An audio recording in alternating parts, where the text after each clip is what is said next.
अब हम रेतीली जमीन पर थे। रास्ता नीम पुख्ता था। अकबी गाड़ियां तेजी से पास आ रही थीं। हम उनके पहुंचने से पहले उस रेस्ट हाउस नुमा इमारत में घुस जाते तो ये हमारी कामयाबी थी। बस को लगने वाली शदीद झटकों की वजह से स्टीयरिंग संभालना मुश्किल हो रहा था। एक गोली आई और स्टीयरिंग के निचले हिस्से को तोड़ गई। किरचियों ने मेरे हाथों को लहूलुहान कर दिया। मैं किसी न किसी तरह गाड़ी को उस खंडरनुमा इमारत तक ले आया। लकड़ी का फाटक धमाके से तोड़ती हुई बस अहाते में घुस गई। यहाँ लंबी घास थी और वीरानियों के डेरे थे। इमरान की हिदायत पर सब गाड़ी में से निकल आए। मैडम सफूरा लड़कियों को लेकर अंदरूनी कमरों की तरफ लपक गई। सरिता के नाम पर हमें जो डम्मी लड़की मिली थी वो भी साथ थी। हमने बस के पीछे और उसके अलावा मुख्तलिफ जगहों पर पोजीशनें संभाल ली। कुर्बान अली जख्मी नसीर अहमद को लेकर करीबी कमरे की तरफ चला गया। अकबी गाड़ियां बर्क रफ्तारी से धूल उड़ाती आईं और महफूज फासले पर रुक गईं। ये निस्फ दर्जन के करीब गाड़ियां थीं, कुछ जीपें और कुछ कारें। एक खुली जीप पर M16 टाइप की मशीन गन साफ दिखाई दे रही थी। जगत सिंह के गले की रगें जोश से फूली हुई थीं। वो मुझसे मुखातिब होकर बोला, बादशाहजादे, अगर तुम्हारा ऑर्डर हो तो मैं इन सामने वाली झाड़ियों में जाकर इस बड़ी गन वाली जीप का कचूमर बना सकता हूँ। क्या मतलब? काला अनार फेंकूंगा इस पर।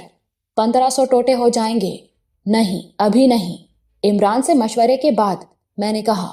इधर इक्का दुक्का फायर आने शुरू हो गए थे। इमरान के शूटर भी जवाब देने लगे थे।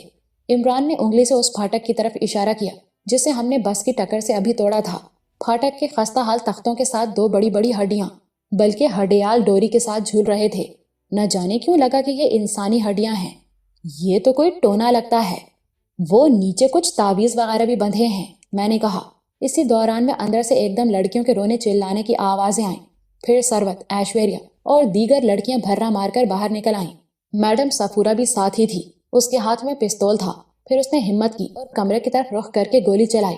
मैं दौड़कर उनकी तरफ गया। मैंने देखा, टूटे फूटे कमरे के फर्श पर एक बड़े खारे पुश्त का खूनचका जिस्म पड़ा था।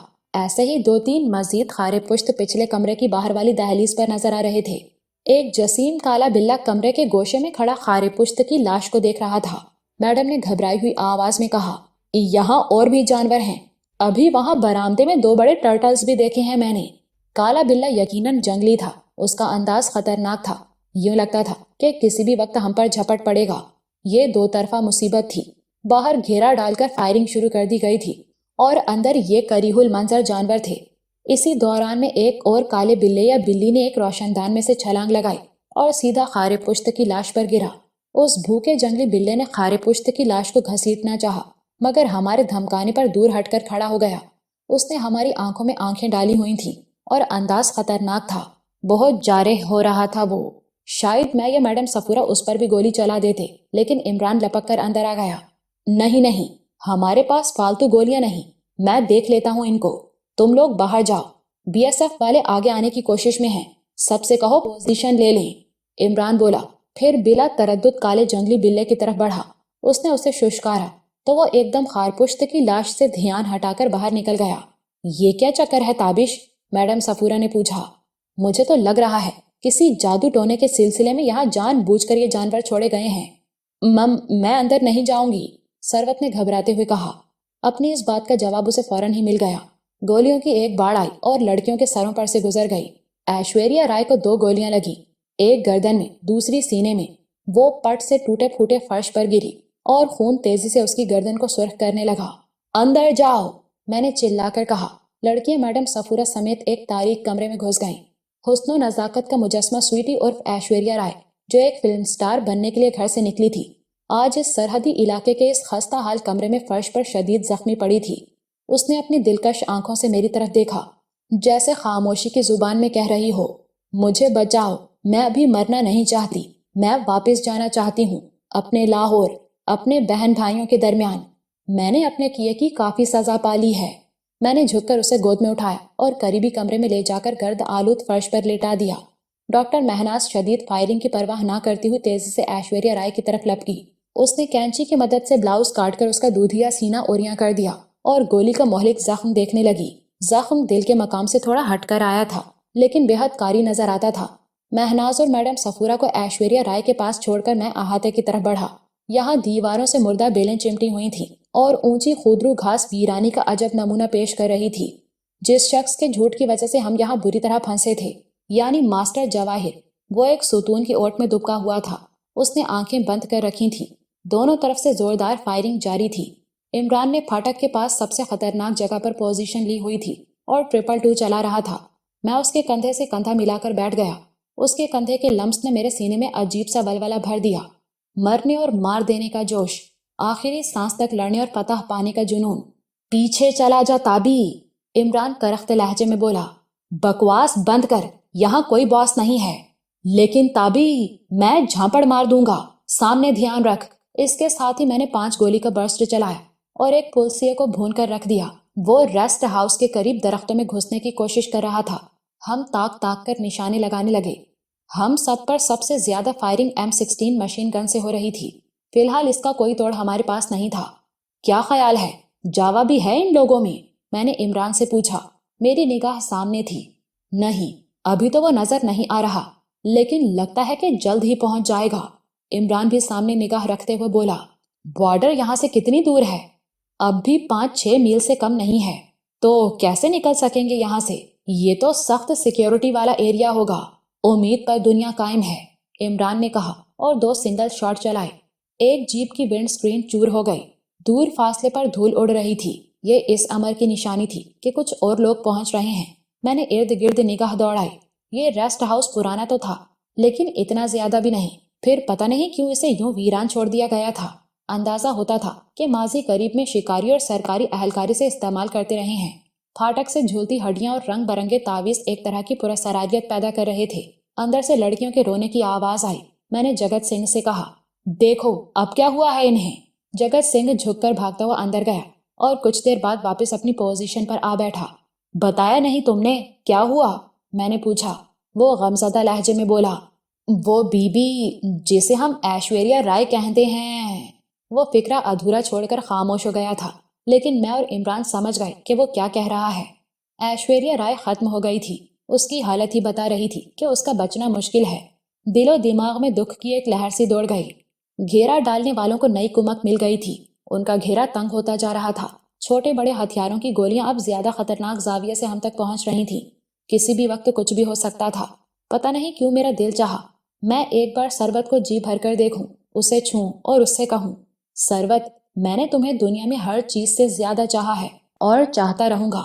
میں اکا دکا فائر کرتا ہوا پیچھے کی طرف جانے لگا۔ یہی وقت تھا جب میں نے سروت کو دیکھا۔ وہ کمرے کے بجائے برآمدے میں تھی۔ گولیاں بارش کی طرح برس رہی تھیں۔ یہ بڑے نازک لمحے تھے۔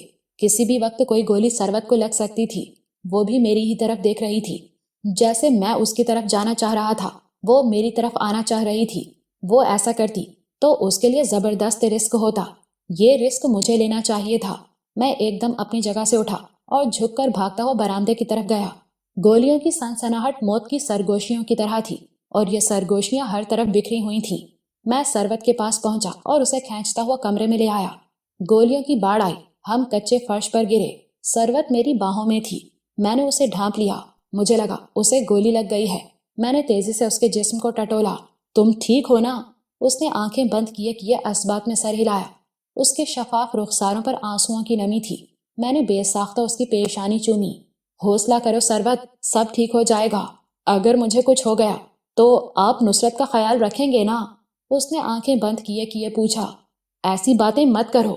نصرت کا خیال تم رکھو گی اور دیکھنا وہ ٹھیک بھی ہوگی۔ سب کچھ ٹھیک ہو جائے گا۔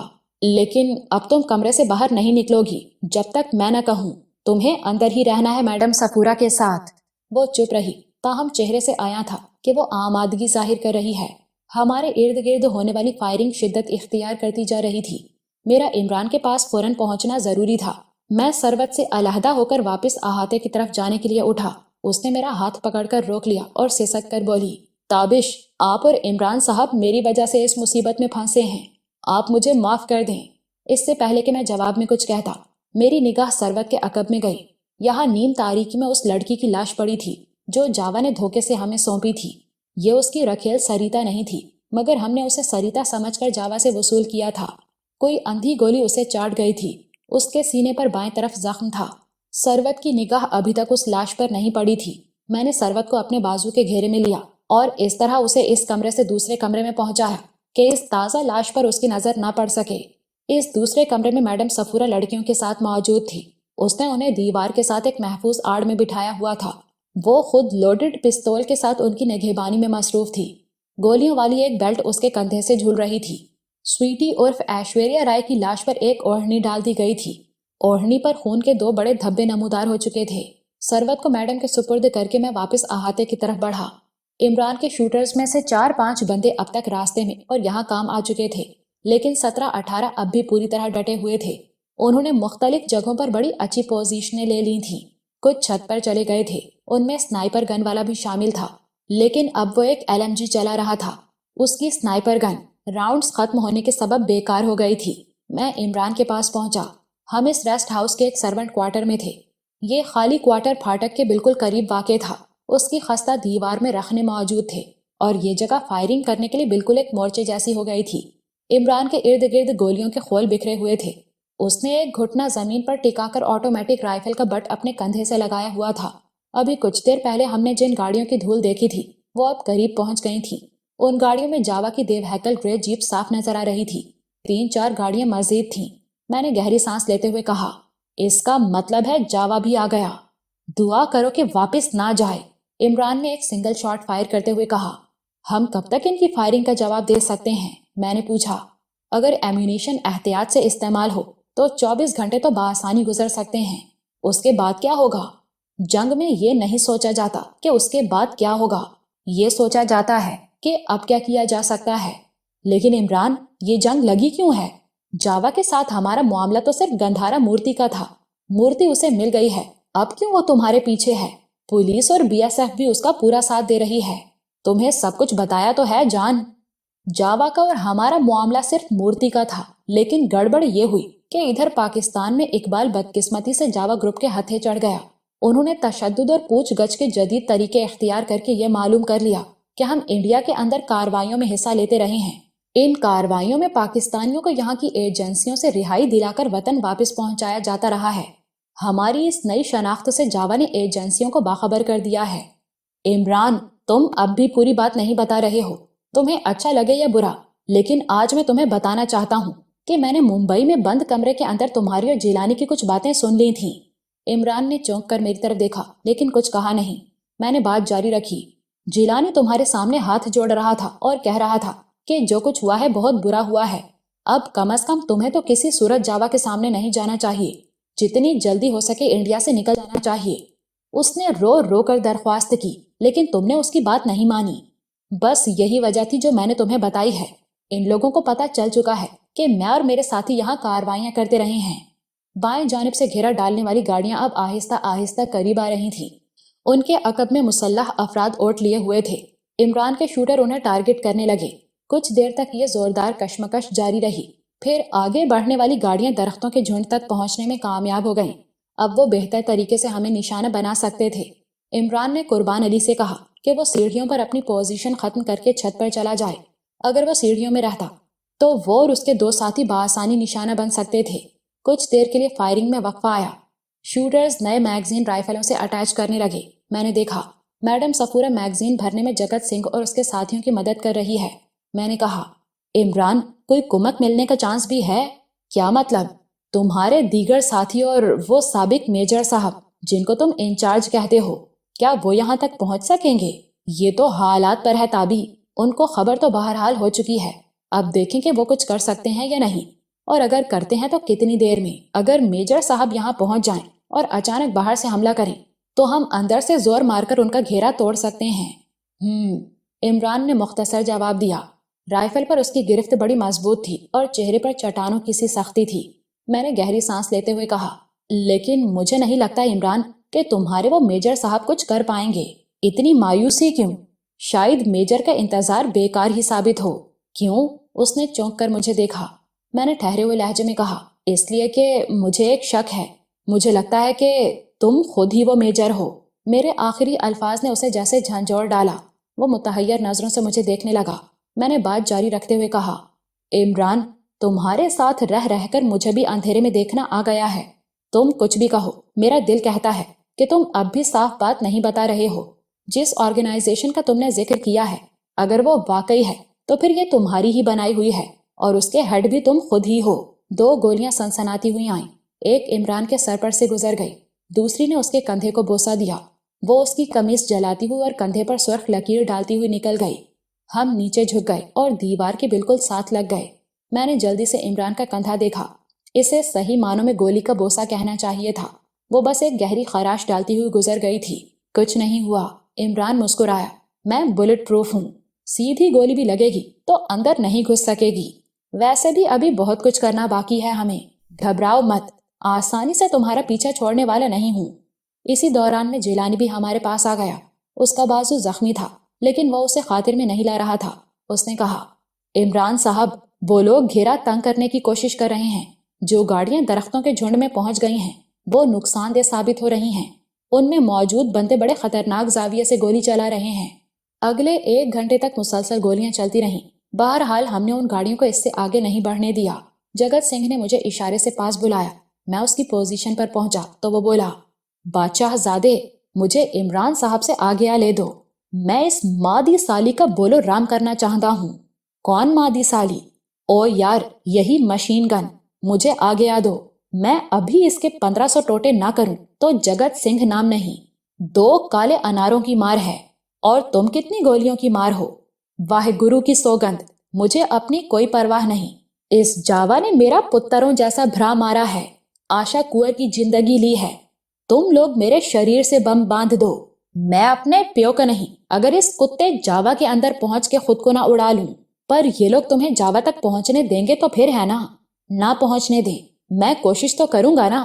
اگر میں اس کے آس پاس بھی پہنچ گیا اور میں نے اس ذلیل کی آنکھوں میں دیکھ کر اس کی ماں بہن ایک کر دی اور خود کو اڑا لیا تو یہ بھی معمولی گل نہیں ہوگی۔ اسے یہ تو پتا چل جائے گا نا کہ موت ہولے ہولے اس کے کول آ رہی ہے۔ جگت سنگھ کی آنکھوں میں انگارے دہک رہے تھے اور داڑھی کے بال جیسے کھڑے ہو گئے تھے۔ میں نے دھیمی آواز میں کہا، اگر کچھ کرنا ہے تو پھر تم اکیلے نہیں، ہم دونوں کریں گے، لیکن ابھی نہیں، اندھیرا ہونے دو۔ ٹھیک ہے بادشاہ زادے، پر ایک وچن تم ابھی دو۔ اگے جا کر جیپ پر کالے انار میں خود پھینکوں گا۔ اگر مجھے کچھ ہو گیا اور میں نہ پھینک سکا تو پھر تم کوشش کر لینا، پر میں تمہیں بتا دوں، مجھے ناکام نہیں ہونا ہے۔ میرے اندر اس بندے کے لیے جتنی آگ ہے، میں مر بھی گیا تو میری لاش تڑپ پھڑک کر اس کی چھاتی تک پہنچ جائے گی۔ ہم محاصرے میں تھے، اس ریسٹ ہاؤس سے باہر نہیں نکل سکتے تھے۔ دوسری طرف ہم بھی ان لوگوں کو آگے آنے نہیں دے رہے تھے۔ ساپہر سے ذرا دیر بعد جھنڈ میں موجود گاڑیوں نے آگے کھسکنے کی کوشش کی۔ سیکیورٹی فورس کے باوردی افراد ان گاڑیوں کو دھکیلتے ہوئے اور ان کی آڑ لیتے ہوئے ہماری طرف بڑھے۔ ہم نے بھرپور جواب دیا۔ ریسٹ ہاؤس کی چھت پر موجود ماہر شوٹرز نے بڑی مؤثر فائرنگ کی۔ سیکیورٹی فورس کے کم از کم 2 بندے زخمی ہوئے اور وہ لوگ واپس جھنڈ میں گھسنے پر مجبور ہو گئے۔ اب رات کے تاریک سائے پھیل چکے تھے، آندھی کے جھکڑ بھی کم ہو گئے تھے، لیکن تیز ہوا بدستور موجود تھی۔ ہم نے سویٹی کی لاش کو ریسٹ ہاؤس کے عقبی صحن میں تالاب کے پاس خودرو گھاس میں امانتاً دفنا دیا۔ ڈرائیونگ کے دوران میں ہلاک ہونے والے شوٹر قاسم کی لاش کو بھی اسی طرح دفنایا گیا۔ نصیر احمد کی حالت بدستور تشویشناک تھی۔ ڈاکٹر مہناز تندہی سے اس کو طبی امداد دے رہی تھی۔ نصیر کے جسم سے ایک گولی تو مہناز نے بس کے اندر ہی نکال دی تھی، دوسری گولی پسلی توڑ کر اس کے پھیپھڑے میں لگی تھی۔ نصیر کو اندرونی بلیڈنگ کا سامنا تھا۔ وقتی طور پر فائرنگ بالکل رکی ہوئی تھی، تاہم دونوں طرف کے رائفل بردار پوری طرح چوکس تھے۔ بس کے اندر کھلاڑیوں کے اٹیچی کیسز میں سے کھانے کی اشیاء بھی ہمیں ملی تھیں۔ ان میں بسکٹ کے ڈبے، نیمکو، چپس اور دودھ کے پیکٹ بھی تھے۔ کچھ سامان خوردونوش ڈاکٹر مہناز ممبئی سے ہی لے کر آئی تھی۔ اگر احتیاط سے استعمال کیا جاتا تو یہ راشن ہمارے لیے 3-4 دن کے لیے کافی تھا۔ میں اور عمران ساتھ ساتھ بیٹھے تھے۔ اپنے حصے کا راشن میں نے زبردستی جگت سنگھ اور قربان علی کو دے دیا تھا۔ دیگر تکالیف کی طرح مجھے بھوک اور پیاس برداشت کرنے کا ہنر بھی آ گیا تھا۔ مجھے یقین تھا کہ ضرورت پڑی تو میں 1 ہفتے تک بغیر کچھ کھائے صرف پانی پر گزارا کر سکوں گا۔ قربان علی رائفل کندھے سے لٹکائے سرونٹ کوارٹر میں ہمارے پاس آیا۔ اس نے کہا، عمران صاحب، اب ریسٹ ہاؤس تقریباً صاف ہے، شاید 1 آدھ بلی یا 2-4 چوہے موجود ہوں۔ کیا کچھ نکلا ہے؟ عمران نے پوچھا۔ بہت کچھ جی، لگتا ہے پورا چڑیا گھر تھا۔ پکی بات ہے کہ یہ سارے جانور جان بوجھ کر یہاں چھوڑے گئے تھے۔ 3-4 جنگلی بلے تھے، اتنے ہی خارے پشت بھی تھے، پھر نیولے تھے۔ کچھوے تو آپ نے بھی دیکھے ہیں، 1-2 شاید اب بھی وہاں تالاب میں ہوں۔ کچھ پتا چلا کہ یہ چکر ہے کیا؟ عمران نے پوچھا۔ یہ دیکھیں، یہ پوٹلیاں اندر چوکھٹوں کے ساتھ بندھی ہوئی تھیں۔ قربان نے رنگ برنگے ریشمی کپڑوں کی چھوٹی چھوٹی پوٹلیاں عمران کو دکھائیں۔ یہ دراصل ریشمی رومال تھے، ان میں خشک ناریل کے چھوٹے چھوٹے ٹکڑے، بادام، بتاشے اور اس طرح کی دیگر چیزیں باندھی گئی تھیں۔ کچھ پوٹلیوں میں تعویذ بھی تھے۔ قربان علی نے ایک پوٹلی دکھائی، اس میں تعویذ کے ساتھ ساتھ چھوٹی چھوٹی ہڈیاں تھیں۔ یہ دیکھ کر ہمارے رونگٹے کھڑے ہو گئے کہ یہ انسانی ہڈیاں تھیں، ایک جبڑے کی ہڈی لگتی تھی۔ اس کا مطلب تھا کہ پھاٹک پر جو بڑی ہڈیاں لٹک رہی تھیں وہ بھی انسانی ہی تھیں۔ وہ ہڈیاں غالباً کسی قبر سے نکالی گئی تھیں۔ قربان علی نے ایک بڑے تعویذ کی تہیں کھولی۔ ایک سفید موٹے کاغذ پر لکھی ہوئی تحریر تھی۔ سرکنڈے کے قلم سے لکھی گئی یہ تحریر سنسکرت زبان میں تھی۔ اب اسے پڑھے گا کون؟ عمران نے کہا۔ قربان بولا، میرا خیال ہے ماسٹر جواہر پڑھ لے گا، اسے بلاؤ۔ کچھ ہی دیر بعد جاوا کی رکھیل کا سابق پتی جوگی نما جواہر ہمارے سامنے تھا۔ اس کی آنکھوں میں خوف نقش ہو چکا تھا اور چہرے پر موت کی زردی کھنڈی تھی۔ اس وقت جو کچھ ہمارے ساتھ ہو رہا تھا اسی شخص کی وجہ سے تھا۔ سریتا اس کی نہیں رہی تھی، لیکن وہ پھر بھی اس کا تھا۔ وہ اب بھی اس کی بھلائی اور زندگی چاہتا تھا۔ اسے خطرناک حالات سے بچانے کے لیے اس نے ہم سب کو موت کے منہ میں جھونک دیا تھا، اور ہمارے ساتھ ساتھ خود کو بھی۔ اور اپنے نقطۂ نظر سے اس نے جو کچھ کیا تھا درست ثابت ہو چکا تھا۔ سریتا کی جگہ جو لڑکی ہمارے حوالے کی گئی تھی وہ ماری جا چکی تھی۔ بہرحال اس سب کے باوجود پتہ نہیں کیوں مجھے اس پر غصہ نہیں آ رہا تھا، اور شاید عمران کو بھی نہیں۔ ہم اس کی مجبوری سمجھ رہے تھے۔ میں نے کہا، ماسٹر جواہر پڑھو یہ کیا لکھا ہے، لیکن اس مرتبہ گمراہ مت کرنا ہمیں۔ اس نے خشک لبوں پر زبان پھیری اور پڑھنا شروع کیا۔ یہ تقریباً 15 سطریں تھیں۔ خشک خط لکھا گیا تھا۔ ماسٹر جواہر نے 2 مرتبہ پڑھا اور پھر ترجمہ کرنا شروع کیا۔ بے شک یہ ثابت ہوا کہ سن 1999 جولائی کی 10 تاریخ کو یہاں راجستھان کے کچھ مہمان آ کر ٹھہرے۔ ان کے ساتھ 5 نہایت خوبصورت چھوٹے رشین کتے تھے۔ یہ کتے انہوں نے اپنی بڑی جیپ میں لادے ہوئے تھے۔ ان کو غلطی لگی اور اس کی وجہ سے ایک بہت بڑا اپرادھ ان سے ہو گیا۔ وہ گاڑی کو احاطے میں چھایا میں کھڑا کر کے فوراً کار پر نکل گئے۔ وہ بھول گئے کہ چھایا چلی جائے گی اور سورج اوپر آتے ہی دھوپ پھیل جائے گی۔ گاڑی سارا دن دھوپ میں جلتی رہی۔ اس کے اندر گرمی انتہا کو پہنچ گئی۔ کتے سسک سسک کر مر گئے۔ ان کی آتمائیں اب اس جگہ پر قابض ہیں۔ وہ یہاں آنے والے کا جیون چھین لیتی ہیں۔ وہ یہاں سے باہر نکل کر بھی لوگوں کے پران لے سکتی ہیں۔ ان کے من بہلاوے کے لیے ضروری ہے کہ یہاں جانوروں کو رکھا جائے۔ اس کے سوا اور کوئی حل نہیں ہے، ہو ہی نہیں سکتا۔ ایسا نہ کیا گیا تو ارد گرد کا علاقہ بھی ان آتماؤں کی زد میں آ جائے گا۔ ہم بھگوان سے پرارتھنا کرتے ہیں کہ وہ ہمیں اندھیرے میں چمکتی ہوئی آنکھوں سے بچائے۔ ہم نیچے لکھے ہوئے اشلوکوں کو اپنی رکشا کے لیے یہاں لٹکا رہے ہیں۔ اس کے نیچے کچھ اشلوک تھے اور کچھ دیگر ہدایات وغیرہ تھیں۔ اس تحریر کو مکمل طور پر دیکھنے اور سمجھنے سے اندازہ ہوا کہ چند سال پہلے یہاں کچھ جانوروں کی اذیت ناک موت کا حادثہ ہوا، اور اس کے بعد کچھ ایسے واقعات یہاں پیش آئے کہ جس کے بعد اس ریسٹ ہاؤس کو آسیب زدہ قرار دیا گیا۔ علاقے کے لوگوں نے اس طرف کا رخ کرنا چھوڑ دیا۔ یہاں مختلف جانور پکڑ کر رکھے گئے اور دیگر ٹونے ٹوٹکے کیے گئے۔ ایسے دور دراز علاقوں میں اس قسم کی توہمات کا ہونا کوئی انہونی بات نہیں تھی۔ عمران نے ماسٹر جواہر کو سختی سے تاکید کرتے ہوئے کہا، یہ جو کچھ تم نے یہاں ہمارے سامنے پڑھا ہے بس تم تک ہی رہنا چاہیے۔ میں نہیں چاہتا کہ باقی ساتھیوں میں سے کسی میں کسی طرح کا کوئی ڈر پیدا ہو۔ یہ سب کمزور عقیدے والی باتیں ہیں، کیا تم ان پر یقین رکھتے ہو؟ نہیں جی، ماسٹر جواہر نے مستحکم لہجے میں کہا، میں جانتا ہوں یہ باتیں میرے دھرم کا حصہ نہیں ہیں۔ یہ راکشس کے پیدا کیے ہوئے وچار ہیں جو منش کے ذہن کو بکھیرتے ہیں۔ تو پھر یہ وچن دیتے ہو کہ کسی سے ان کا ذکر نہیں کرو گے؟ میں نے اس کی آنکھوں میں دیکھتے ہوئے کہا، جی ہاں، وچن دیتا ہوں۔ میں جانتا ہوں میرے کارن پہلے ہی آپ ایک بڑی مصیبت کا شکار ہوئے ہیں۔ اس کے لیے میں جتنی بھی شمع چاہوں وہ کم ہے۔ میں مجبور تھا، میں اپنے دل کے ہاتھوں مجبور تھا۔ اس کا گلا رندھ گیا۔ عمران نے کہا، خیر جو کچھ بھی تھا ہماری قسمت میں لکھا تھا، لیکن اب اس میں سے نکلنے کے لیے ہمیں اپنی قسمت کے ساتھ ساتھ اپنی ہمت پر بھی بھروسہ کرنا ہوگا۔ میں تم سب سے یہ امید رکھتا ہوں کہ ہمت سے کام لوگے اور ساتھ دو گے۔ جواب میں وہ بس آنسو بہاتا رہا۔ ماسٹر جواہر اور قربان علی وغیرہ چلے گئے تو ہم پھر سرونٹ کوارٹر میں تنہا رہ گئے۔ سامنے دیوار کے رخنے میں ہم نے فوجیوں کی طرح اپنی آٹومیٹک رائفلیں رکھی ہوئی تھیں اور نگاہیں اندھیرے میں دشمن کی حرکت کو تلاش کر رہی تھیں۔ ہوا تیز تھی لیکن مطلع صاف تھا۔ مدھم چاندنی میں ارد گرد کا احوال دکھائی دے رہا تھا۔ درختوں کے جھنڈ سے باہر جو بھی نقل و حرکت ہوتی ہمیں نظر آ سکتی تھی۔ ہمیں اپنے سامنے کم از کم 7 گاڑیاں نظر آ رہی تھیں۔ سیکیورٹی فورس کی چند موٹر سائیکلیں بھی تھیں۔ ہم سے ان کا فاصلہ 300 میٹر کے قریب تھا۔ ان گاڑیوں کے اندر اور عقب میں مسلح لوگ موجود تھے اور کسی بھی وقت ہم پر حلہ بول سکتے تھے۔ कुछ यही सूरत-हाल बाकी अतराफ में भी थी। बहरहाल हमें 2 एडवांटेज हासिल थे। एक तो हम खुली जगह के बजाय रेस्ट हाउस के अंदर थे, दूसरे हम कदरे बुलंदी पर भी थे। खास तौर से जो निशानेबाज छत पर थे वो काफी दूर तक देख सकते थे और बड़ी कारीगर फायरिंग कर सकते थे। क्या तुम्हें ऐसा नहीं लगता कि ये लोग कुमक का इंतजार कर रहे हैं? इमरान ने कहा। हो भी सकता है, मैंने मुख्तसर जवाब दिया। मेरा जहन दरअसल कहीं और अटका हुआ था। आज सुबह मेरे और इमरान के दरमियान जो चौंका देने वाली गुफ्तगू हुई थी उसको शदीद फायरिंग के सबब ब्रेक लग गए थे। मैं उस गुफ्तगू का सिलसिला वहीं से जोड़ना चाहता था। मैंने उसकी तरफ देखे बगैर ठहरे हुए लहजे में कहा, इमरान, तो तुम तस्लीम करते हो क्या यही कि वो आर्मी ऑफिसर तुम ही हो जो इस ऑर्गेनाइजेशन को चला रहा है? वो जो भी है, कैप्टन है या मेजर है, तुम ही हो। अगर मैं कहूँ हूँ तो इससे तुम्हें क्या फायदा हो जाएगा, और अगर ना कहूँ तो क्या बिगड़ जाएगा? इन सवालों के जवाब बाद में भी ढूंढे जा सकते हैं। फिलहाल हमारा फौरी मसला तो यहाँ मौत के इस घेरे से निकलने का है। अगर ना निकल सके तो मेरे सीने में मेरा ये सवाल एक जहरीले तीर की तरह अटका रह जाएगा। शायद मैं मरने के बाद भी इसकी चुभन महसूस करूं। तुम्हें क्यों ये शुबा हुआ है कि मैं इस ऑर्गेनाइजेशन को चला रहा हूँ?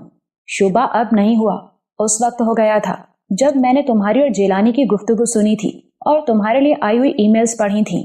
मुझे वहां दराजों से कुछ ऐसे पेपर मिले जिनमें बार बार किसी मेजर का जिक्र था मगर नाम कहीं नहीं था। ज्यादा शक, बल्कि कभी शक मुझे आज हुआ है। शायद तुमने गौर नहीं किया, तुम्हारे साथियों में से भी किसी ने नहीं किया, लेकिन आज तुम्हें तुम्हारे एक करीबी बंदे ने बेधियानी में मेजर कहकर पुकारा। ये उस वक्त हुआ जब बीएसएफ की गाड़ियां झुंड में पहुंच गईं और जोरदार फायरिंग हुई। तुम्हें पता ही है, यूं लग रहा था कि शायद वो लोग अंदर घुस आएंगे। तुम्हारे शेख ने तुम्हें कहा था, शौकत को गोली लग गई मेजर, मैं उसकी छत पर जा रहा हूँ। इस मार धाड़ में उसका मुखातिब तुम्हारे सिवा और कोई नहीं था। वो खामोशी से सामने देखता रहा, अपना निचला होंठ होले होले दांतों में दबाता रहा। उसकी ठोड़ी का गढ़ा मध्यम रोशनी में साफ दिखाई दे रहा था। उसकी जात की तरह उसके खदोखाल भी अपने अंदर की रोशनी और तारीकी बाहर नहीं आने देते थे। मैंने तुमसे कहा था ना ताबी, मैंने कुछ हलफ दिए हुए हैं, मैं उनके खिलाफ नहीं जा सकता। लेकिन तुम ही तो कहा करते हो हम दो नहीं एक हैं। तो फिर इस एक को वो सब कुछ मालूम होना चाहिए जो तुम्हें मालूम है, मुझे मालूम है, और मैं जानता हूँ, मेरा खुदा भी जानता है। मैंने आज तक तुमसे कुछ नहीं छुपाया, मैंने भी कुछ नहीं छुपाया।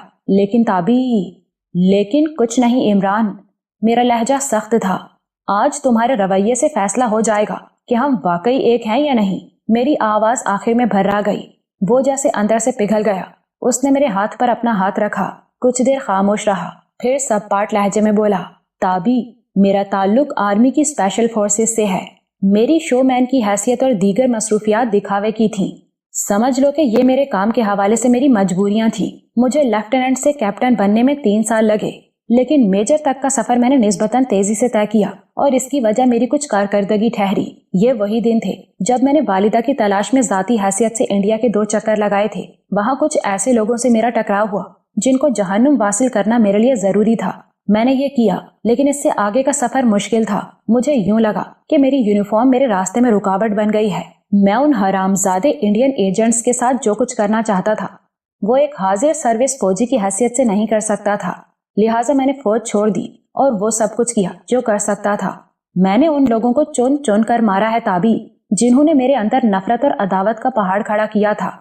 अपनी वालिदा की तलाश के दौरान में मेरा वास्ता उनकी बेहिसी बेरहमी से कुछ इस तरह पड़ा था कि मेरे अंदर उनके खून की प्यास पैदा हो गई थी। मैंने मुंबई, इलाहाबाद, जोधपुर और दिल्ली के गली कूचों में उन लोगों को बेरहमी से कत्ल किया। मैंने और मेरे साथियों ने अपनी हिट लिस्ट में तकरीबन 30 नाम रखे थे। उनमें 2 जेल सुपरिटेंडेंट और 2-3 बड़े पुलिस ऑफिसर भी थे। उनमें से कम आज कम 20 को हमने अपने हाथों से मौत के घाट उतारा। 5 अपनी बाहिमी लड़ाइयों में मारे गए और 5 के करीब ऐसे हैं जो जेरे जमीन चले गए। ये लोग मुझे कभी पकड़ नहीं सके। मेरे साथी भी वफादारी में अपनी मिसाल आप हैं ताबी। इन्होंने अहद कर रखा है कि अगर कभी कोई भारतीयों की गिरफ्त में आ जाए तो अपनी जुबान खोलने के बजाय अपनी जान खत्म कर लेगा। मेरे एक शहजाद नामी साथी ने ये करके भी दिखाया है। पिछले बरस उसने नई दिल्ली में अपनी जान दे दी और मुल्क से वफादारी निभाकर हमारे सेटअप को बचाया। मगर अफसोस कि चंद दिन पहले इकबाल ये ना कर सका। ये नहीं कि उसने हलफ के मुताबिक कोशिश नहीं की। जब इंडियन एजेंसी ने सुल्तान चट्टा के साथ मिलकर उसे लालाजार होटल से पकड़ा तो उसने खुद को शूट करने की कोशिश की। गोली उसके सर के बजाय उसके जबड़े में लगी और पिस्तौल उससे छीन लिया गया। بعد ازاں شدید تشدد اور مخصوص نشاور انجیکشنوں کی مدد سے اس سے بہت سی باتیں اگلوا لی گئیں۔ اب یہ لوگ چاروں طرف سے سمٹ کر مجھ پر جھپٹ پڑے ہیں۔ میری بدقسمتی صرف اور صرف یہ ہے کہ اس وقت تم اور ثروت میرے ساتھ ہو، اور وہ بے گناہ لڑکیاں اور میڈم صفورہ وغیرہ بھی یہاں ہیں۔ یہ لڑکیاں نہ ہوتی تو میں اور میرے ساتھی بہتر طریقے سے یہاں سے نکلنے کی کوشش کر سکتے تھے۔ سچ پوچھو تابی، میں اس وقت خود کو تم سب کے لیے ذمہ دار محسوس کر رہا ہوں۔ میں سکتے کسی کیفیت میں یہ ساری باتیں سن رہا تھا۔ آج عمران کا وہ روپ میرے سامنے آ گیا تھا جس کا شبہ ایک عرصے سے میرے دل و دماغ میں موجود تھا۔ میں نے کہا، عمران، بلکہ محترم میجر عمران، تم یہ ذمہ داری کیوں محسوس کر رہے ہو؟ کیا تم یہ بھول گئے ہو کہ تم میرے بلانے پر میرے اور ثروت کے لیے انڈیا آئے تھے؟ حالانکہ تم جانتے تھے کہ یہاں تمہارے لیے خطرات بڑھ گئے ہیں۔ جیلانی وغیرہ نے بھی تمہیں انڈیا آنے سے روکا تھا۔ جو کچھ بھی ہے، مجھے یہ نہیں بھولنا چاہیے کہ میں تمہارے لیے کسی بڑی مشکل کا سبب بن سکتا ہوں۔ اچھا، ان باتوں کو چھوڑو، اس بات کا فیصلہ ہم بعد میں بھی کر سکتے ہیں کہ تم نے ہمیں پھنسایا یا ہم نے تمہیں۔ اس وقت تو حقیقت پر غور کرنا چاہیے، اور حقیقت یہ ہے کہ ہم سب پھنسے ہوئے ہیں۔ وہ خاموش رہا اور سگریٹ سلگانے لگا۔ میں نے کہا، کیا تمہاری اس حقیقت کا پتہ شاہین کو بھی ہے؟ نہیں، تمہیں بتایا ہے نا کہ جیلانی، اقبال اور امتیاز وغیرہ کے سوا کسی کو خبر نہیں تھی۔ یہ جیلانی، امتیاز وغیرہ بھی کیا فوج کے بندے ہیں؟ نہیں تھے۔ میری وردی کی طرح ان کی وردی بھی کام میں رکاوٹ بن رہی تھی۔ انہوں نے فوج چھوڑ دی، وردی اتار دی، ریزائن کر دیا۔ ان کے عہدے کیا تھے؟ امتیاز لیفٹیننٹ تھا، جیلانی اور اقبال کیپٹن۔ مجھ پر حیرتناک انکشافات ہو رہے تھے۔ اس دوران میں عمران کے فون پر بیل ہوئی۔ عمران نے کال ریسیو کی۔ دوسری جانب سے آنے والی آواز نے ہمیں اچھلنے پر مجبور کر دیا۔ یہ جلالی صاحب کی بوڑھی لیکن پرجلال آواز تھی۔ آج ایک عرصے بعد ہم انہیں سن رہے تھے۔ ایک لحظے کے لیے مجھے محسوس ہوا کہ عمران فون بند کر دے گا، لیکن پھر اس نے ارادہ ملتوی کر دیا۔ الیک سلیک کے 2-3 فکروں کے بعد جلالی صاحب بجلی کی طرح لپک کر اصل موضوع پر آ گئے۔ کہاں ہو تم دونوں؟ تم نے میرا جینا حرام کر دیا ہے۔ رات دن تمہارے فون کا انتظار کر رہا ہوں۔ آج بڑی مشکل سے اس بی بی سے یہ فون نمبر ملا ہے۔ عمران نے اطمینان سے کہا، آپ ہمارا انتظار کر رہے ہیں یا ڈاکٹر مہناز صاحبہ کا؟ اس کا بھی۔ مجھے پتا چلا ہے کہ وہ ممبئی سے آگے رتنا گیری میں کہیں ہے، اور تم دونوں بھی وہیں ہو۔ کوئی کھوج ملا ہے اس کا یا نہیں؟ مجھے جو بتانا سچ بتانا۔ بس اتنا کھوج ملا ہے کہ وہ رتنا گیری میں ہی کسی پگوڈے میں ہے اور خیر خیریت سے ہے۔ کچھ بھکشوؤں نے اسے اپنے پاس روکا ہوا ہے۔ کون بھکشو ہیں؟ وہ کیا بیچتے ہیں؟ کیا چاہتے ہیں وہ مہناز سے؟ جلالی صاحب کڑکے۔ آپ پریشان نہ ہو جناب، آپ جانتے ہی ہیں یہ بھکشو لوگ اکثر بالکل بے ضرر ہوتے ہیں۔ مچھی مکھر تک نہیں مارتے، میرا مطلب ہے مکھی مچھر تک، اوپر سے سارے ہی بے ضرر نظر آتے ہیں۔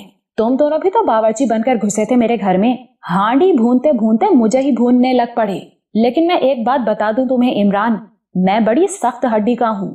اس میں کیا شبہ ہو سکتا ہے جناب، آپ بے فکر رہیں، ہم آج بھی آپ کے پوری طرح وفادار ہیں۔ اللہ نے چاہا تو ڈاکٹر مہناز خیر خیریت سے آپ کے پاس پہنچیں گی اور پھر سے آپ کا علاج معالجہ شروع کریں گی۔ عمران نے علاج معالجے پر زور دیا۔ بکواس بند کرو، تم کیا سمجھتے ہو میں بیمار ہوں؟ چل چلاؤ ہے میرا۔ وہ اتنے زور سے بولے کہ کھانسی شروع ہو گئی۔ توبہ، نعوذ باللہ، ہم ایسا سوچ سکتے ہیں؟ عمران نے کہا۔ کھانسی ذرا سنبھلی تو وہ بھرائی ہوئی آواز میں بولے، مورتی کے بارے میں کچھ پتا چلا؟ ہمیں لگتا ہے جی کہ مورتی تو ڈاکٹر صاحبہ کے ہاتھ سے نکل گئی ہے۔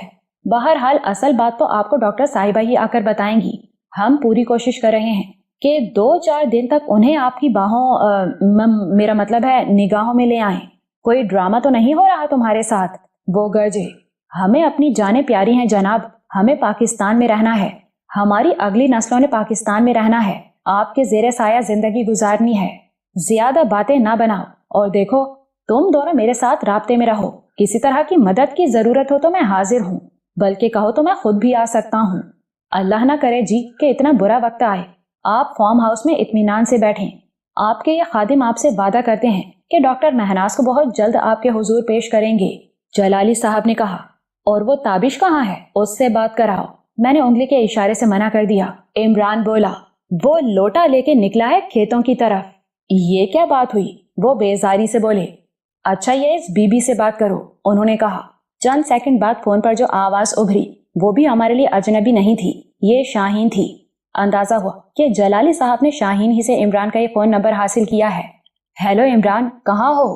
عمران نے کھوپڑی سہلائی۔ وہاں جہاں کوئی آتا جاتا نہیں۔ वो अपने मखसूस अंदाज में बोला। फिर तो जरूर रीमा या नरगिस में से कोई एक तुम्हारे साथ होगी। एक नहीं, दोनों।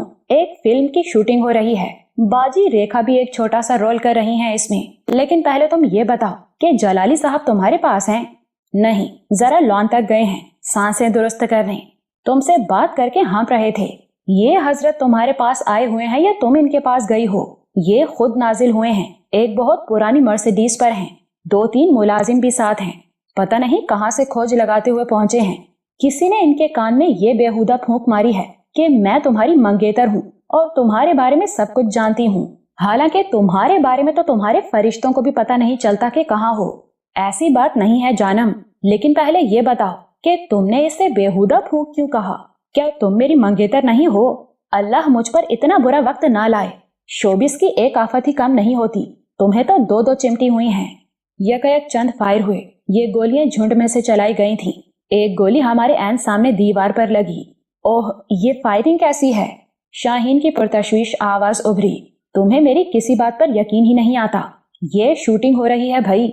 मुझ पर और रीमा पर गोलियां चल रही हैं, और तुम्हें पता ही है फिल्मों में हीरो हीरोइन पर गोलियां क्यों चलाई जाती हैं? इसलिए कि वो किसी बहुत ही तंग जगह पर घुसकर बैठ जाएं, बल्कि लेट जाएं, एक दूसरे से जुड़कर सेंसर वाले मुंह देखते रह जाएं। हम भी इस वक्त सीवरेज के एक खाली पाइप में घुसे हुए हैं। खाली तो तुम यूं ही कह रहे हो, वरना ये गंद से भरा हुआ पाइप होगा, तुम्हारे दिमाग की तरह। एक बार फिर दोनों तरफ से ताबड़तोड़ गोलियां चली। शाहीन चंद सेकंड के लिए खामोश हो गई। फिर उसकी संजीदा आवाज आई, इमरान, तुम किसी मुश्किल में हो? इससे बड़ी मुश्किल और क्या होगी कि तुमसे बात कर रहा हूँ, वो मखसूस अंदाज में बोला।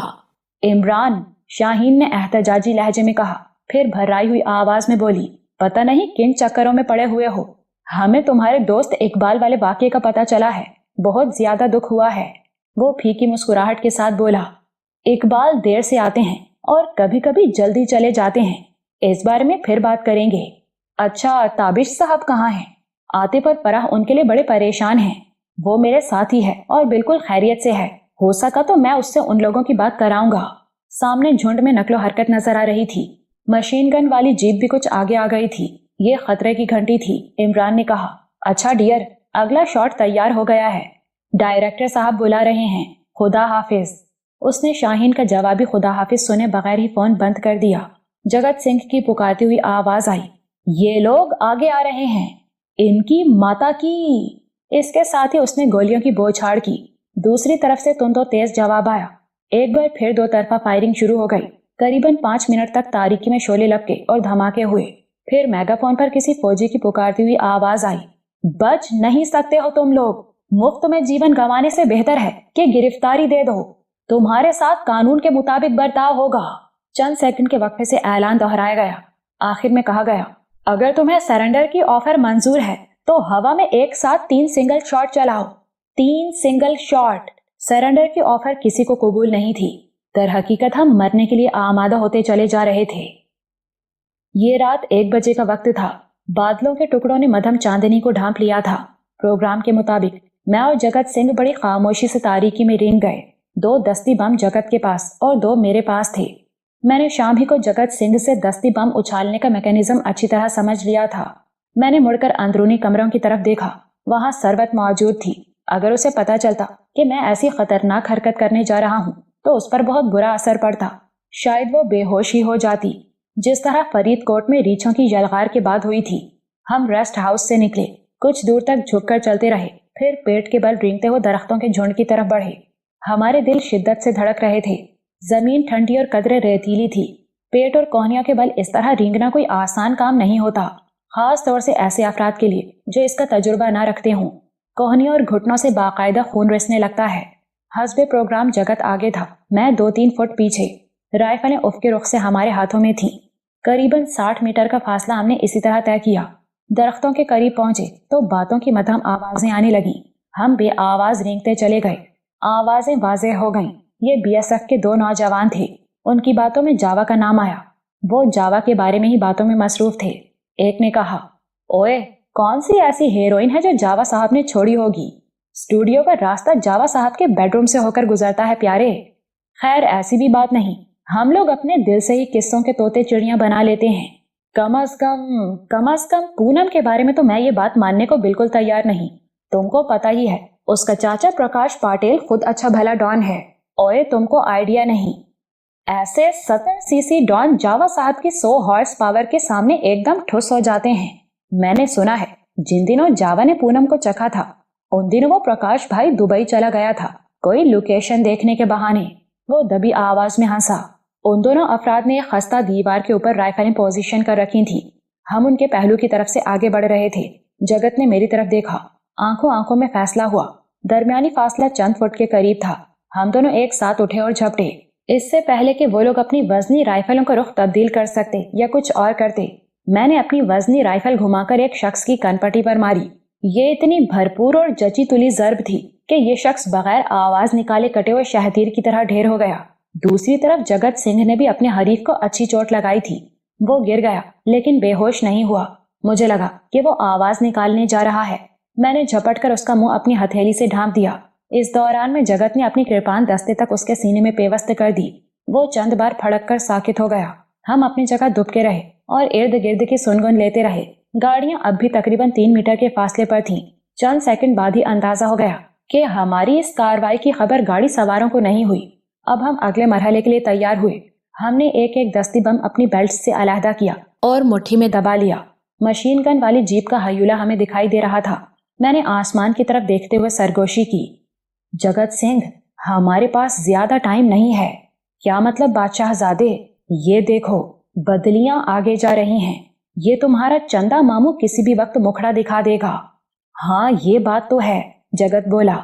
हम एक बार फिर क्रॉलिंग के अंदाज में गाड़ियों की तरफ बढ़े।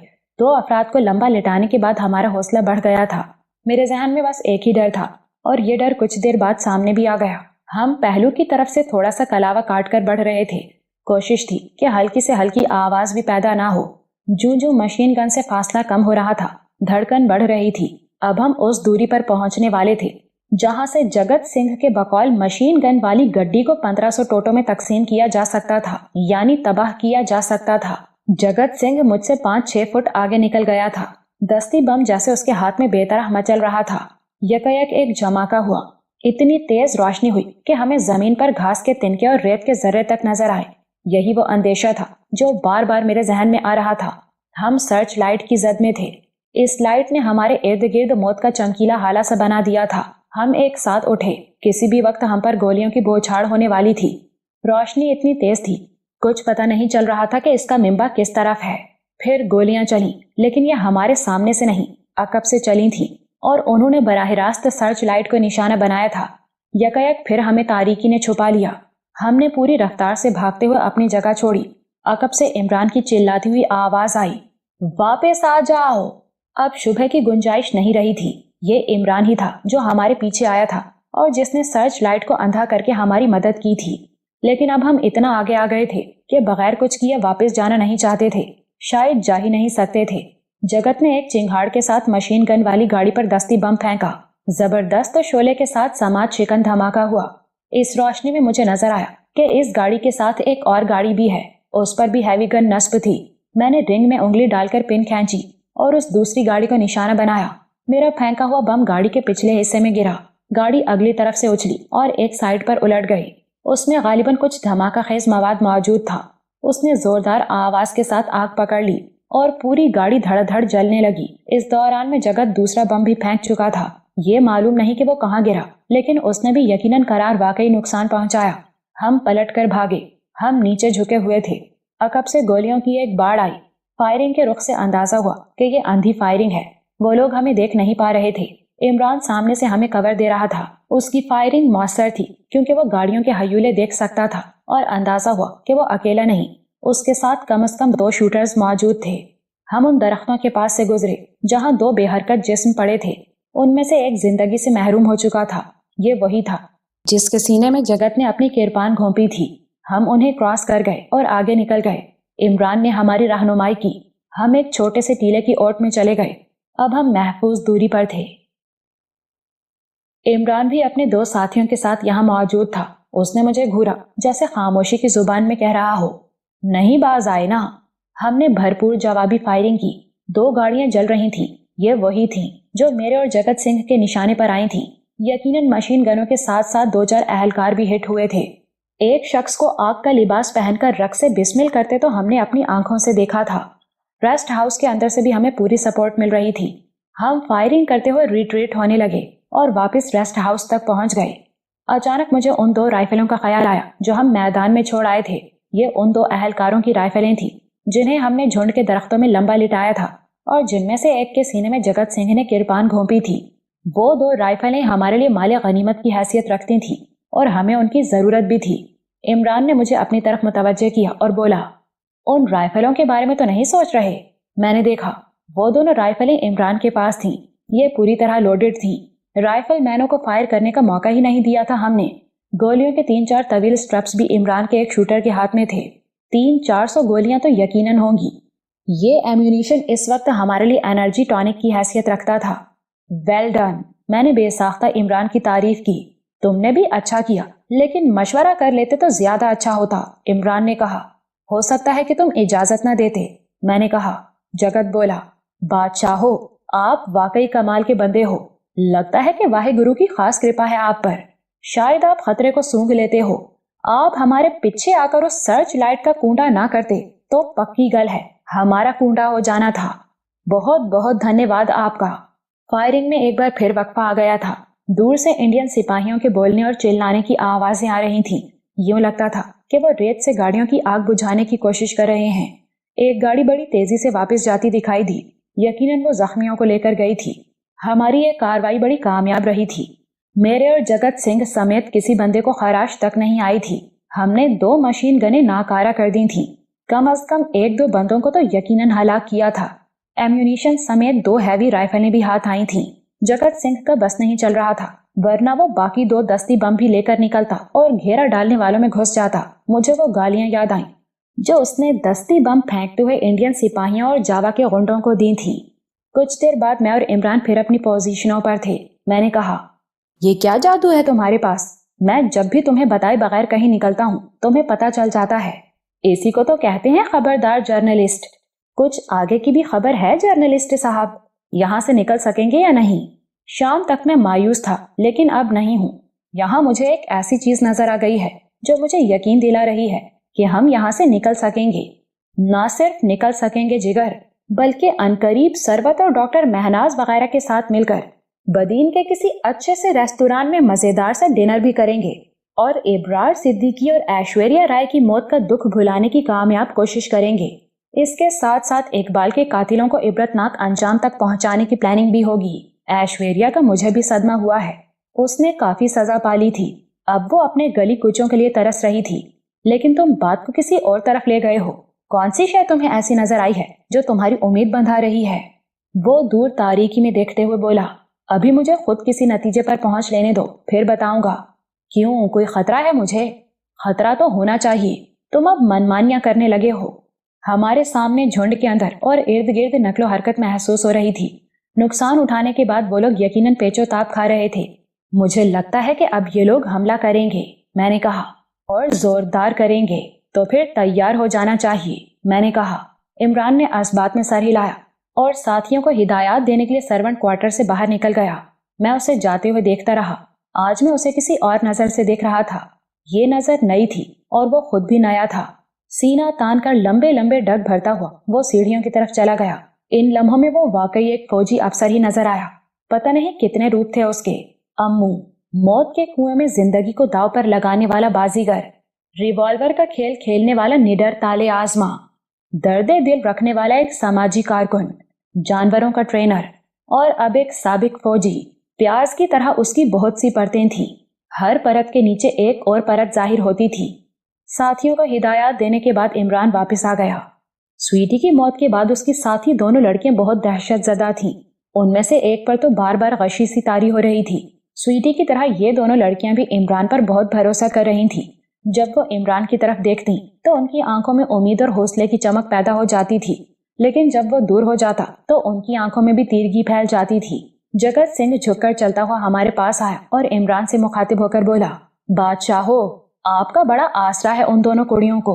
आप एक बार उनको शक्ल दिखा दें और तसल्ली के 2-4 बोल बोल दें, नहीं तो रो रो कर मर जाएंगी वो। इमरान ने मुझे पोजीशन पर चौकस बैठने को कहा और खुद जगत सिंह के साथ अंदरूनी कमरों की तरफ चला गया। उसके जाने के चंद सेकंड बाद ही जिलानी मेरे पास आ बैठा। उसके एक हाथ में राइफल थी, दूसरा पट्टियों में लिपटा हुआ उसके गले से झूल रहा था। वो कुछ देर के लिए खामोश और गुमसुम बैठा रहा, फिर अचानक भर्राई हुई आवाज में बोला, ताबिश भाई, आप इमरान साहब के बहुत करीब हैं, आप ही कुछ करें। क्या मतलब? मैंने चौंक कर उसे देखा। उसकी आंखें दुख के बोझ से सुर्ख थीं। वो कोई बहुत गंभीर बात छुपा रहा था। जिलानी, क्या बात है, तुम बताते क्यों नहीं? उसने अकब में देखा, जैसे अंदाजा लगाना चाह रहा हो कि इमरान की वापसी के आसार तो नहीं। फिर बहुत धीमी आवाज में बोला, ताबिश भाई, आप इमरान साहब को रोकें। मुझे यकीन है वो बहुत गलत काम करने जा रहे हैं। उन्होंने। उसकी आवाज भर्रा गई और वह फिक्र मुकम्मल ना कर सका। जिलानी, तुम परेशान कर रहे हो, जो बात है जल्दी कहो। उसने एक लंबी आह भरी और जैसे हौसला जमा करने लगा। हमारा घेरा मजीद सख्त हो रहा था। कुछ और गाड़ियां मौके पर पहुंच रही थीं। उनकी मुतहरिक रोशनियां मुझे साफ दिखाई दे रही थीं। जिलानी की आंखों में आंसुओं की चमक थी। वो बोला, मुझे लगता है कि इमरान साहब एक बहुत गलत कदम उठाने जा रहे हैं। मैंने उन्हें मोबाइल पर बात करते सुना है। वो किसी इंडियन कर्नल से बात कर रहे थे। इंडियन कर्नल से? जी हाँ, मुझे लगता है वो यहाँ मौजूद है। वो कमीना जावा भी शायद उसके पास ही है। इमरान साहब उनको अपनी हवालगी की ऑफर कर रहे हैं, इस शर्त पर कि बाकी सब अफराद को हिफाजत के साथ यहाँ से निकल जाने दिया जाए। जिलानी की आवाज फिर भर्रा गई। मैं सन्नाटे में रह गया। बदन पर चींटियां सी रेंगने लगी। अभी कुछ देर पहले इमरान के कहे हुए अल्फाज मेरे कानों में गूंजने लगे। उसने कहा था, उसे एक खास तरीका नजर आ रहा है और इसकी वजह से सबके लिए उम्मीद की किरण पैदा हो गई है। तो क्या यही वो तरीका था? वो अपनी जान को इतना अर्जा क्यों समझता था? क्यों हर जगह इसे दाव पर लगाने को तैयार हो जाता था? मुझे उसके दीवानेपन पर ताव आने लगा। इससे पहले कि मैं कुछ कहता, जिलानी धीमी आवाज में बोला, उन्होंने जो इरादा कर लिया है पूरा करेंगे। हम उन्हें रोक नहीं सकेंगे। हमारी खातिर और इन लड़कियों की खातिर वो खुद को बड़ी तकलीफ दे मौत के हवाले कर देंगे। मेरी समझ में तो इसका एक ही तरीका आता है। वो क्या?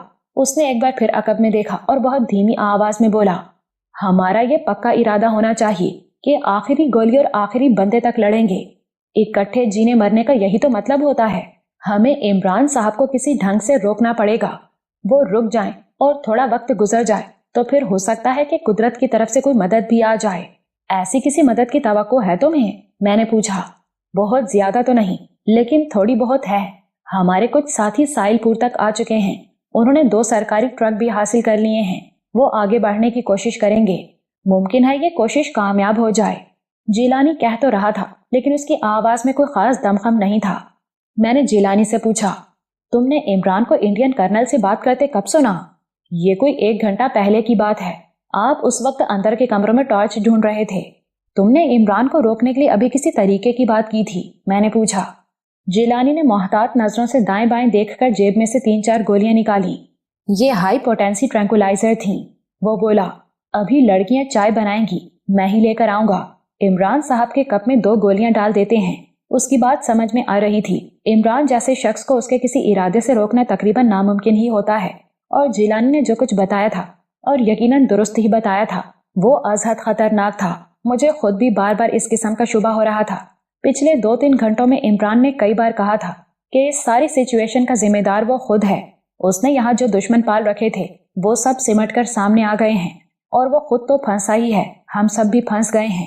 मैंने जिलानी से पूछा, इस डोज का असर कब तक रहेगा? कम अज कम सुबह तक तो चलेगा ही, तब तक सूरत-ए-हाल वाज़े हो जाएगी।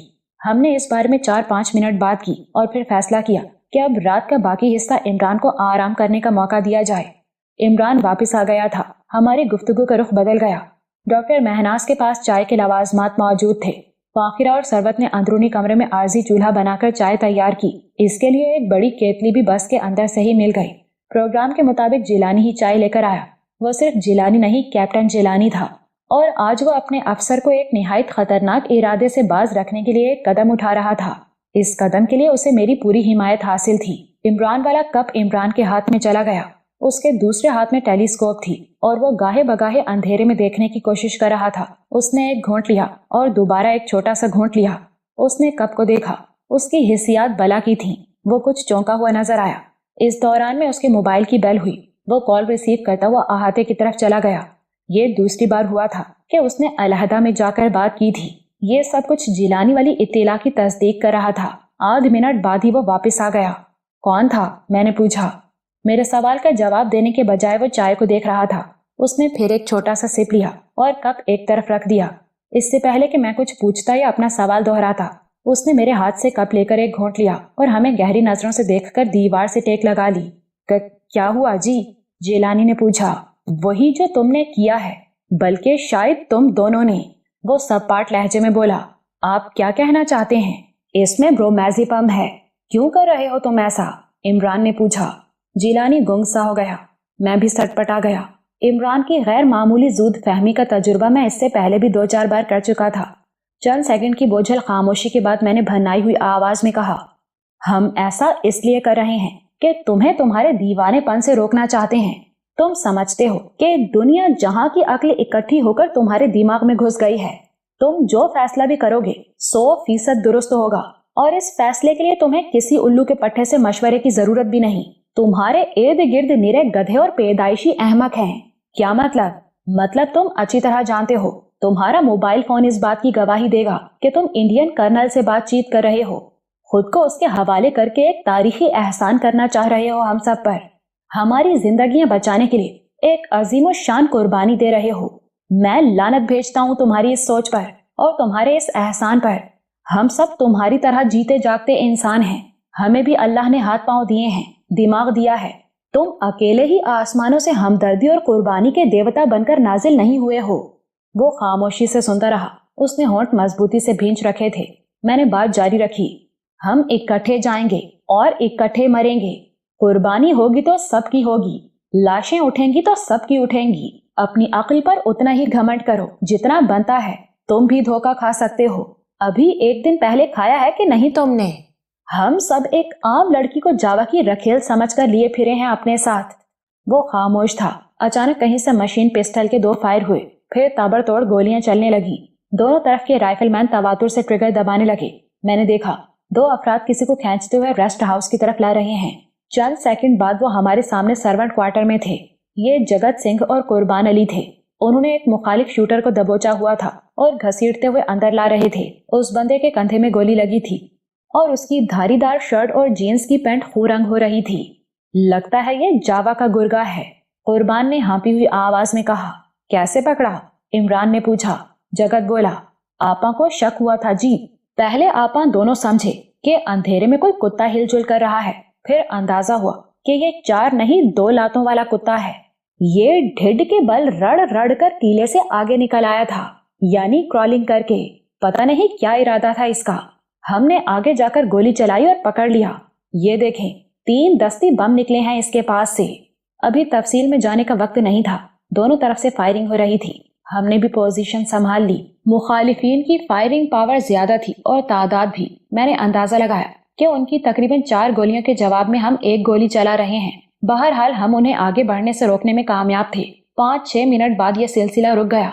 इस दौरान में मुखालिफिन ने झुंड में अपनी पोजीशन कुछ और मजबूत कर ली थी। जगत सिंह ने पकड़े जाने वाले शख्स की मुश्कें बड़ी अच्छी तरह कस दी थी। 38 बोर की गोली इस बंदे के कंधे का गोश्त चीर कर निकल गई थी। डॉक्टर महनाज अपने तिब्बी सामान के साथ आई और उसने मजरूब का खून बंद करने के लिए मजबूती से पट्टी बांध दी। इस दौरान में वो आंखें बंद किए लेटा रहा और लंबी लंबी सांसें लेता रहा। ये 30-32 साल का बंदा था। सिख नहीं था, मगर अंदाजा होता था कि पंजाब या हिमाचल प्रदेश वगैरह से ताल्लुक रखता है। उसने कराहने के लिए मुंह खोला तो जगत सिंह ने राइफल की नाल उसके मुंह में घुसा दी और उंगली ट्रिगर पर रख ली। आपा जो कुछ पूछेंगे सच बताना पड़ेगा, नहीं तो गोली वहां वहां से गुजरेगी जहां जहां से तेरा भोजन गुजरता है। वो खौफजदा नहीं था। बेपरवाही से जगत की तरफ देखता रहा। चेहरे मोहरे से वो बड़ा करख्त बंदा लगता था। जाहिर है जावा जैसे डॉन का करीबी साथी था। अगले 2-3 मिनट में यकीन हो गया कि वो आसानी से जुबान खोलने वाला बंदा नहीं। वो उल्टा हमें डरा रहा था कि हम बहुत बुरी तरह फंस चुके हैं और बेहतर है कि हथियार फेंककर अपनी जानें बचाएं। दफतन फ्रांसिस नामी ये बंदा कुछ चौंका हुआ नजर आया। उसने बगौर इमरान को देखा और बोला, मुझे लगता है कि मैंने तुम्हारी आवाज कहीं सुनी है। ये ज्यादा दिन पहले की बात भी नहीं है। उसकी नीम गंजी पेशानी पर उलझन की लकीरें थी। तब यकायक वो अपने जख्मी कंधे को थामते हुए उठ बैठा। उसने इमरान का बाजू देखा। इमरान की कलाई पर से आस्तीन उड़सी हुई थी। हमने देखा जावा का ये ईसाई गुरगा बड़े ध्यान से इमरान की कलाई देख रहा है।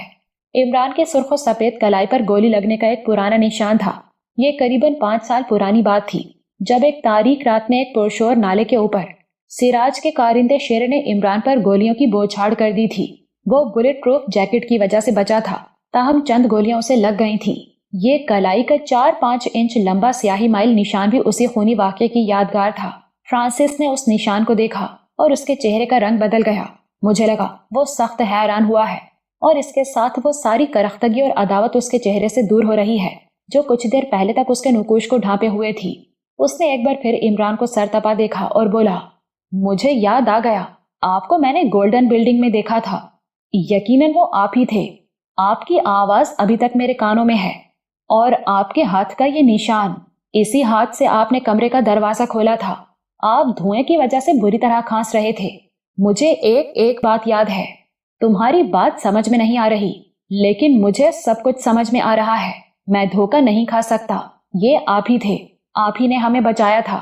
उस वक्त आपके चेहरे पर नकाब था, लेकिन मैंने आपको पहचान लिया है। एक बड़ी ख्वाहिश पूरी हुई है मेरी। वो इमरान के सामने आ गया। उसका अंदाज मुअद्दब और अकीदतमंदी का था। कौन हो तुम? इमरान ने पूछा। उसने जरा तवक्कुफ किया और जज्बाती लहजे में बोला, सर, मैं गोल्डन बिल्डिंग के उन गार्ड्स में से हूँ जो कमरा नंबर 3 में लॉक रह गए थे। पूरी बिल्डिंग में धमाके शुरू हो गए थे। हमें अपनी मौत यकीनी नजर आ रही थी। आप आग और धुएं में से गुजरकर हम तक पहुंचे थे। दरवाजा खोलकर हमें निकाला। मैं उन गार्ड्स का सेकंड इंचार्ज फ्रांसिस जोसेफ हूँ। मुझे वो सारा वाकया मालूम है। आप हमें बिल्डिंग में भूल गए थे, लेकिन फिर हमारा जीवन बचाने के लिए आपने अपने जीवन को शदीद खतरे में डाला। मैं बहुत बड़ा अपराधी हूँ, लेकिन ये एक ऐसा एहसान है जो मुझ जैसा बंदा भी भुला नहीं सकता। आप बताएं, क्या मैं गलत कह रहा हूँ? आप वही है ना? इमरान खामोश था। हम सब खामोश थे। अजीब ट्विस्ट आया था। अगले 10-15 मिनट काफी अहम और इंकिशाफ अंगेज थे। फ्रांसिस नामी ये इंचार्ज गार्ड जावा के कारिंदों में से था। हमने कुछ देर पहले बीएसएफ की गाड़ियों पर जो 3 दस्ती बम फेंके थे, उनसे जहां गनें बर्बाद हुई थी, वहीं 4 बंदे भी शदीद जख्मी हुए थे, जिनमें से 2 कुछ ही देर बाद हलाक हो गए थे। जावा का ये कारिंदा उन दस्ती बमों का जवाब दस्ती बमों से देने के लिए हमारी तरफ आया था, लेकिन धर लिया गया। अब वो सिर्फ 10-15 मिनट के अंदर ही एक बदला हुआ शख्स नजर आ रहा था और इस तब्दीली की वजह वो बड़े जज्बाती अंदाज में गोल्डन बिल्डिंग वाले वाकये से जोड़ रहा था, जिसे हम तकरीबन भूल चुके थे। पता नहीं कि जावा से फ्रांसिस का ताल्लुक कितनी देर से था और इसमें कितनी गहराई थी, मगर इमरान के एक अमल ने उसे इस तरह मुतासिर किया था कि उसकी सारी केमिस्ट्री ही बदली हुई नजर आने लगी थी। उसकी आंखों में नमी दिखाई दी। यूं लगा जैसे पत्थर अश्कबार है। वो इमरान की आंखों में देखकर बोला, मैं इस एहसान के बदले आपके लिए कुछ करना चाहता हूँ। मुझे बताएं, मैं क्या करूँ? इमरान ने कहा, मैं तुम्हारी एहसान शनासी की कदर करता हूँ, लेकिन तुम्हें किसी मुश्किल में डालना नहीं चाहता। अगर तुम हमें हमारी मतलूबा मालूमात फराहम कर दो तो यही बहुत है। मैं तुमसे वादा करता हूँ, इन मालूमात के लिए तुम पर कोई हर्फ नहीं आएगा। इमरान के कहने पर महनाज ने फ्रांसिस नामी उस बंदे की मरहम पट्टी एक बार फिर ज्यादा अच्छे तरीके से की। उसे चाय वगैरह पिलाई गई। उसने कई अहम बातें बताई। उसने इंकिशाफ वाले लहजे में कहा, शायद आप लोगों को यह सुनकर हैरानी हो कि बीएसएफ और हमारे लोगों की तादाद काफी ज्यादा है। इसके बावजूद हम लोग आप पर हल्ला बोलकर रेस्ट हाउस में घुसना नहीं चाहते। इसकी वजह वही जो आपने बताई है और जो मैंने भी बताई है। इलाके में ये जगह आसेब ज़्यादा मशहूर है, कोई पास से भी नहीं गुजरता। बीएसएफ के लोग भी यहाँ नहीं घुसेंगे और ना हम घुसेंगे। तो फिर देखें जी, ये लोग इस चक्कर में हैं कि आपको ज्यादा से ज्यादा फायरिंग में उलझाया जाए और आप पर यह जाहिर किया जाए कि किसी भी वक्त रेस्ट हाउस पर चढ़ाई हो सकती है। यूं आपका एमिनेशन बिल्कुल खत्म कर दिया जाए। एमिनेशन खत्म हो जाएगा तो फिर? मैंने पूछा। फिर भी ये लोग अंदर नहीं घुसेंगे। ये आप ही को बाहर आने और गिरफ्तारी देने का कहेंगे। इसका मतलब है कि अगर हम यहाँ जमकर बैठे रहे तो कोई हमें यहाँ पकड़ने नहीं आएगा। नहीं, खैर ऐसा तो नहीं होगा। अगर आप खुद ना निकले तो फिर आपको किसी और तरीके से बाहर निकाला जाएगा। खास तौर पर मेजर साहब को तो ये लोग हर सूरत पकड़ना चाहते हैं। मसलन क्या तरीका इख्तियार किया जाएगा? शायद आपको ये बात अजीब लगे, लेकिन हकीकत में ऐसा ही है। आपको बाहर निकालने के लिए आपको एकदम डरा दिया जाएगा। दरअसल इलाके के लोग भी इस बात को बिल्कुल पसंद नहीं कर रहे कि आप लोगों को पकड़ने के लिए बीएसएफ, पुलिस या हम अंदर घुसें। उन्होंने मिलजुल कर कुछ अजीब सा माहौल बना दिया है। मकामी बीएसएफ तो पहले ही इस जगह को आसेब ज़दा समझती थी। अब बाकी लोग भी डरे हुए हैं जिनमें हम भी शामिल हैं। भैया जावा साहब के साथियों में वाहिद मैं हूँ जो इन बातों को बकवास समझ रहा है, और शायद इसीलिए तुम्हें 3 दस्ती बम देकर यहाँ भेजा भी गया। इमरान ने कहा। आप बिल्कुल ठीक कह रहे हैं जी। तुमने अभी कहा है कि शायद हमें डरा कर यहाँ से निकाला जाएगा, इसका क्या मतलब है? इमरान ने दरियाफ्त किया। दरअसल शाम से ही मुख्तलिफ तरीकों पर गौर हो रहा है। जावा साहब ने कर्नल साहब को ये मशवरा दिया था कि घेरा बरकरार रखा जाए। जब खाना पानी अंदर नहीं जा सकेगा तो आप लोग खुद ही हिम्मत हार कर बाहर आ जाएंगे। पर कर्नल साहब का कहना था कि इसमें काफी वक्त लगेगा, हो सकता है 4-5 दिन। ऊपर से सख्त ऑर्डर है कि जल्द से जल्द गिरफ्तारी हो। ऊपर बैठे हुए अफसर इस आसेब बासेब की बात से बेखबर हैं, और उन्हें खबर हो भी तो शायद वो इसको इतनी अहमियत ना दें। तो फिर हमें निकालने के लिए क्या प्लानिंग है इनकी? फ्रांसिस ने एक गहरी सांस ली और बोला, शायद आपको पता ही हो, भैया जी के पास बहुत से पालतू रीछ हैं। वो जगह जगह से हर तरह के रीछ इकट्ठे करते हैं। उनमें से कुछ मुंबई में रखे गए हैं, कुछ भड़ूच और खंबात वगैरह में। ये सारे बड़े खूनख्वार जानवर हैं। अभी थोड़ी देर पहले यहाँ एक बड़ा कंटेनर पहुंचा है, वो देखें झुंड के पास, गाड़ियों के पीछे, वो ऊंची छत वाला सफेद कंटेनर। मैंने टेलीस्कोप की मदद ली और मुझे वो कंटेनर साफ नजर आया। वो शायद अभी कुछ देर पहले ही यहाँ पहुंचा था। इमरान और जिलानी ने भी टेलीस्कोप से कंटेनर को देखा।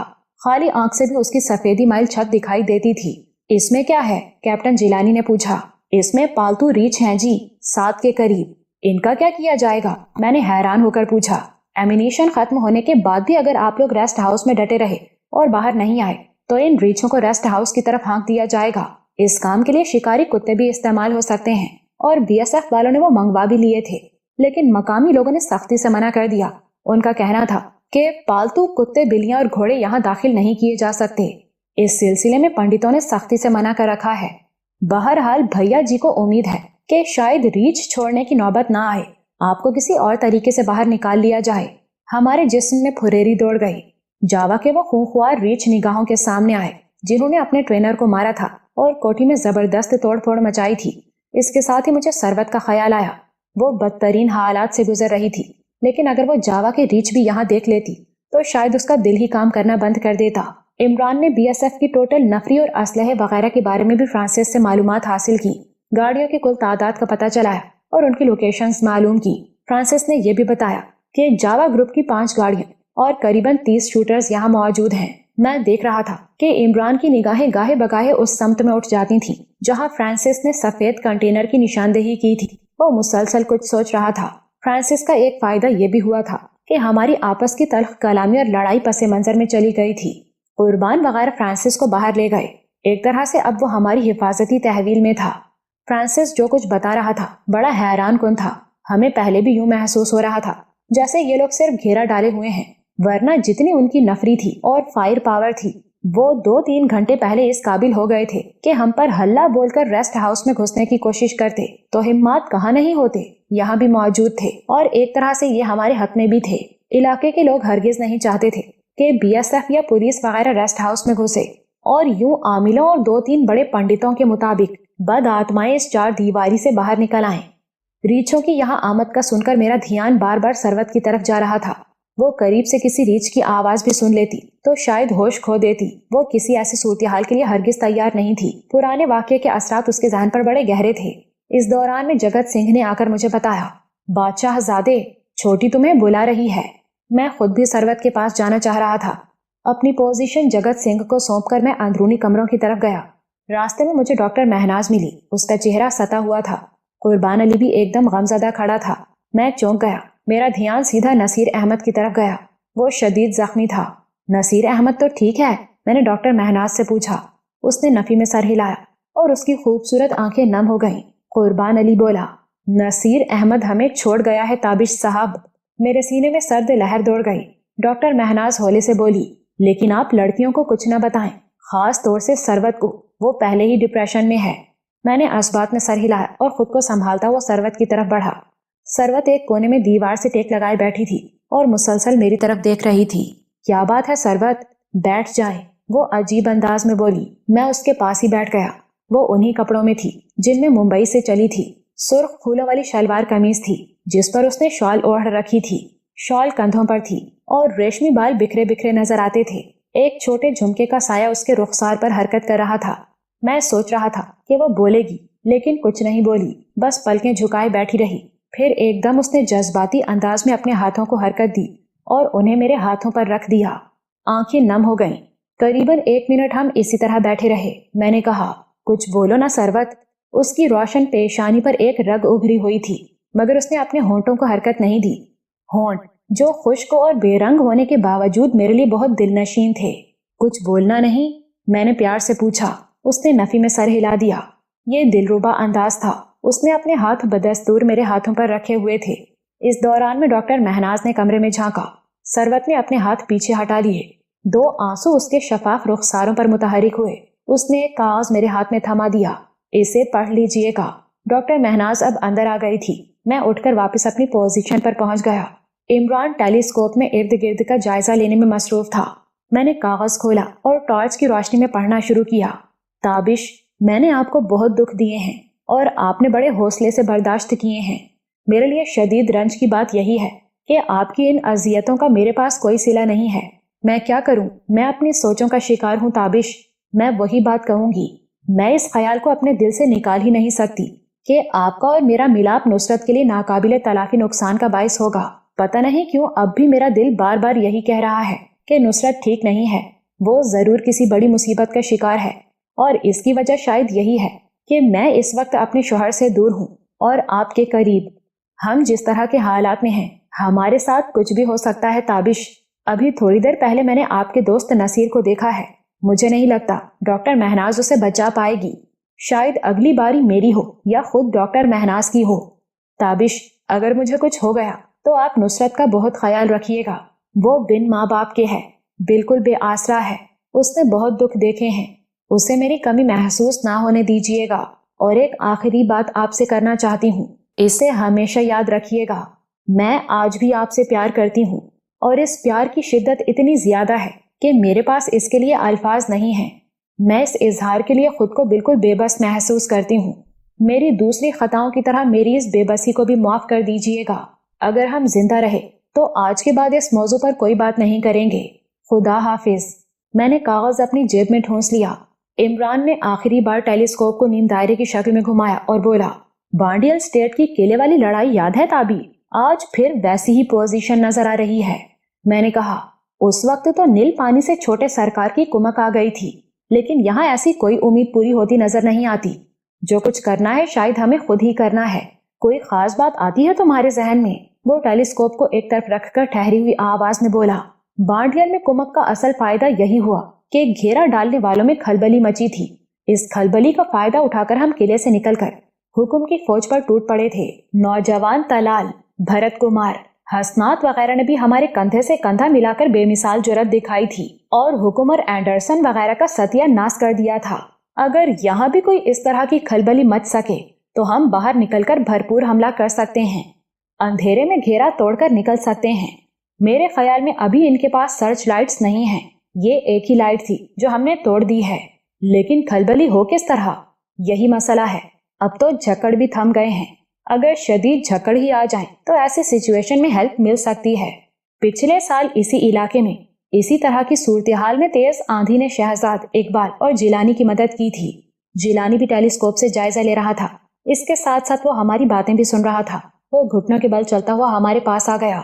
इमरान ने पूछा, कोई तजवीज है तुम्हारे जहन में? वो बोला, तजवीज तो नहीं, लेकिन आपकी ये बात दुरुस्त लगती है कि कोई हलचल हमें इनका घेरा तोड़ने का मौका दे सकती है, और वो भी सुबह होने से पहले पहले।